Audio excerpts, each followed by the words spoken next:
नमस्कार। तो भाई कैसे हैं आप लोग। तो भाई हम क्वेश्चन ऑफ द डे की बहुत इंपॉर्टेंट सीरीज डिस्कस कर रहे थे और भाई इससे सीरीज में जितने भी क्वेश्चन है मैं आपको बार बार बोल रहा हूँ कि काफी अच्छे और बहुत इजी क्वेश्चन है जो एग्जाम में कभी भी पूछे जा सकते हैं। एग्जाम में जो क्वेश्चन पूछे जाते हैं वो काफी इजी होते हैं और बहुत कम टाइम लेते हैं वो सोल्व होने में। बस इतना है कि उनमें लॉजिक काफी अच्छा लगा होता है, तो आप इन क्वेश्चंस को जरूर देखें। बहुत अच्छे क्वेश्चन है, आपको बहुत कुछ इसमें सीखने को मिलेगा। तो भाई ये क्वेश्चन मैंने कल टेलीग्राम चैनल पे भेजा था, उसका लिंक मैंने डिस्क्रिप्शन में दिया, आप ज्वाइन कर सकते हो वहां पे। तो देखना जरा, ये क्वेश्चन क्या कह रहा है कि एबीसी इज इक्विलेटरल ट्रायंगल। जो एबीसी बना हुआ ना इक्विलेटरल ट्रायंगल है, और डीई इक्वल टू 6√3। जो डीई है ना वो 6√3 है, और ओडी इक्वल टू डीसी। ठीक है, ओडी और डीसी क्या है, इक्वल है। ओडी और डीसी दोनों क्या दे रखा है, इक्वल दे रखा है। तो आप मुझे वॉल्यूम बताओ कौन का कितना आएगा। ध्यान से देखना क्वेश्चन को। मैंने ये जो ट्रायंगल है ना, ये वाला ट्रायंगल बी ई और डी, इसको मैंने बाहर निकाला, ये एंगल 90 डिग्री है। आप मुझे बताओ एबीसी अगर इक्विलेटरल है तो ये सारे एंगल उसके कितने हो जाएंगे भाई, 60 डिग्री होंगे कि नहीं होंगे। ये भी 60 होगा, ये भी कितना होगा भाई, 60 होगा। सारे 60 हो जाएंगे क्योंकि इक्विलेटरल है। तो ये एंगल कितना बन गया बताना जरा, ये बन गया 60 डिग्री। सही बोल रहा हूँ।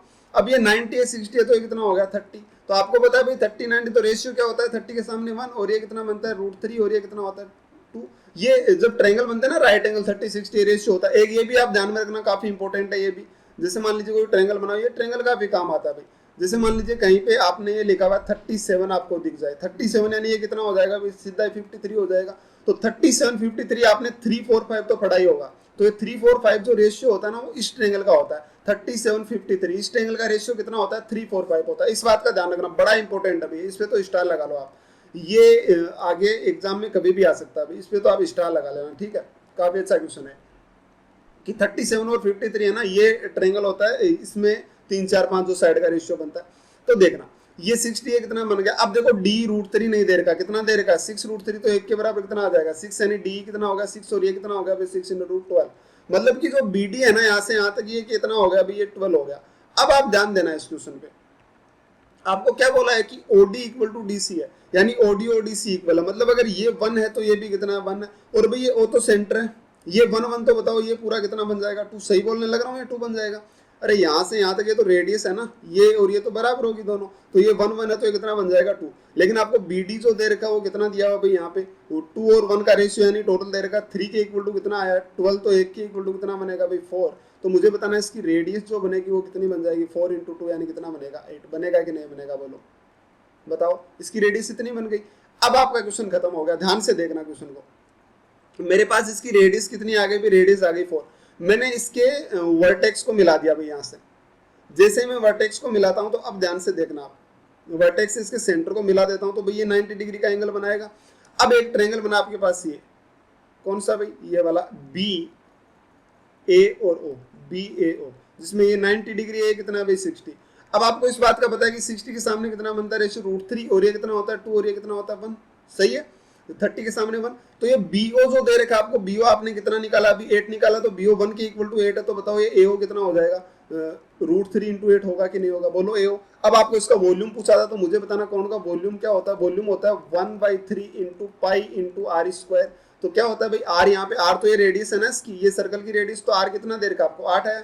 तो कितना बन जाएगा 8 का स्क्वायर इंटू हाइट, एच कितनी बनी है भाई, देखो देखें एच कितनी बनी है, तो कितना बनेगा 8√3। और ये जो भी आपका आएगा वो क्या आ जाएगा, आंसर आ जाएगा। आप इसको सोल्व करेंगे तो कितना बनेगा भैया, ये बनेगा 8³ आप ऐसे लिख लो इसको 512 है। पूरा जो 8³ होता है 512 होता है, तो आप इसको लिख लेना। कितना बनेगा 512 पाई, और अपॉन में √3 से कट जाएगा तो कितना बनेगा √3। ये क्या आ जाएगा, इसका आंसर आ जाएगा। खत्म हो गया क्वेश्चन। आई मेरी बात समझ, मैंने क्या कहा। बड़ा अच्छा क्वेश्चन था भाई, आप इसको समझने की कोशिश करें। कोई मुश्किल क्वेश्चन नहीं है, देखो बहुत इजी क्वेश्चन है। ठीक है, ये काफी इजी क्वेश्चन है। आप इनको थोड़ा सा समझने की कोशिश करोगे तो बहुत इजीली समझ में आ जाएंगे, और कभी भी एग्जाम में आ सकते हैं। ये बात आप ध्यान रखिएगा, बहुत इजी होते हैं क्वेश्चन। में मुश्किल नहीं बता रहा हूँ भाई, मुश्किल क्वेश्चन हम डिस्कस करेंगे, लेकिन वो ज्योमेट्री में जब आगे, वो भी मुश्किल नहीं, आपके पास कॉन्सेप्ट क्लियर होने चाहिए, बाकी सब क्लियर ही है। अब एक ये क्वेश्चन देखना जरा, if the volume of cylinder is 4 pi. Cylinder कहाँ है, देखो ये जो पढ़ाना है अब ये सिलेंडर है। ठीक है, तो इसका वॉल्यूम है वो कितना दे रखा 4 पाई, और 2BD बराबर 3CD, यानी 2BD इक्वल टू दे रखा है 3CD। इसका मतलब क्या हो गया भाई, BD अपॉन CD का जो रेशियो बना कितना बना 3:2, यानी कि BD अगर ये मान लीजिए 3x है तो CD कितना है 2x है। अब आपको पता है भाई कोई कोण होता है उसके ये दोनों साइडें तो बराबर होती हैं भाई, ये लेंथ तो दोनों की जो स्लोप बोलते हैं इसको, स्लेंट हाइट है ना, तो ये तो क्या होती है भाई, बराबर होती है। तो कितना बना भाई, ये 2x ये 3x, तो ये बताना यहाँ वाला कितना बन जाएगा भाई, AC हो जाएगा अक्स। बोलो होगा कि नहीं होगा, ACX होगा कि नहीं होगा, सही बोल रहा हूँ।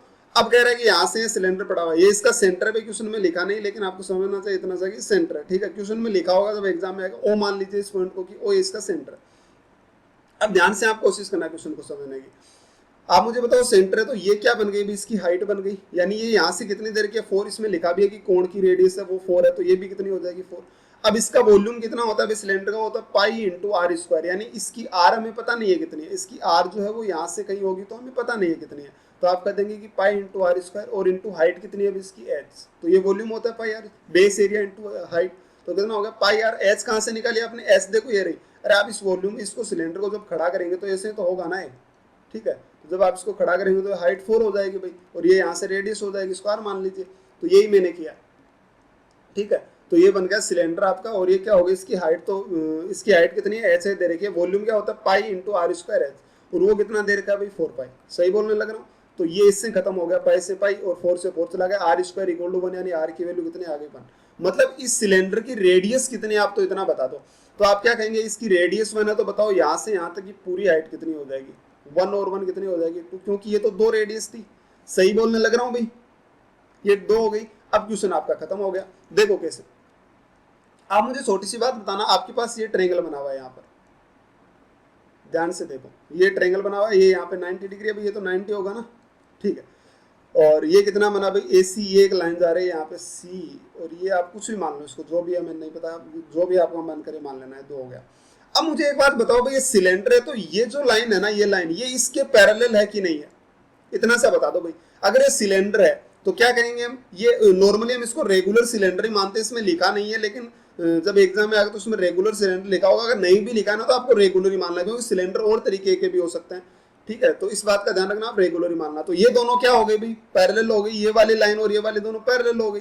तो अब आपको एक बात का पता है कि ये दोनों लाइनें पैरेलल है, और ये यहाँ के क्या था A और C, और ये क्या हो गया D, और इसको आपने O माना। तो बताओ ये कितनी है 1 और ये कितनी है 2, बोलो है कि नहीं है 1 2, यानी इधर रेशियो कितना बना भाई 1 2, तो पैरेलल लाइन होती है, इधर 1 2 कट कर रहे तो इधर भी कितना करेगी 1 2, यानी ये होगा 1 और ये होगा 2, तो 1 के इक्वल टू 2 लिखा, तो बताओ ये कितना हो जाएगा 4, होगा कि नहीं होगा बताना। तो ये हाइट कितनी हो गई 4, तो बताओ पूरी सिलेंडर की जो पूरी हाइट है वो कितनी हो जाएगी 6। आपको इसका वॉल्यूम पूछा था, पूरा इस कोण का वॉल्यूम पूछा था, सॉरी कोण का आपसे पूछा, तो क्या बनेगा वॉल्यूम, वॉल्यूम होता है 1/3, इस जो सिलेंडर होता है उसका 1/3 होता है 1/3 पाई इंटू आर स्क्वायर, बताना इसकी रेडियस कितनी है भाई 4 दे रखे, तो पाई यानी 4 का स्क्वायर, और इंटू हाइट कितनी आ गई आपके पास 6, ये क्या हो गया इसका वॉल्यूम हो गया। ये आपका क्या आंसर है। बड़ा इजी क्वेश्चन था, देखो कोशिश करो समझने की, बहुत आसान है। क्या था इस क्वेश्चन में ऐसा, बस थोड़ा सा सिमिलरिटी का यूज हुआ, बाकी तो कुछ है ही नहीं क्वेश्चन में।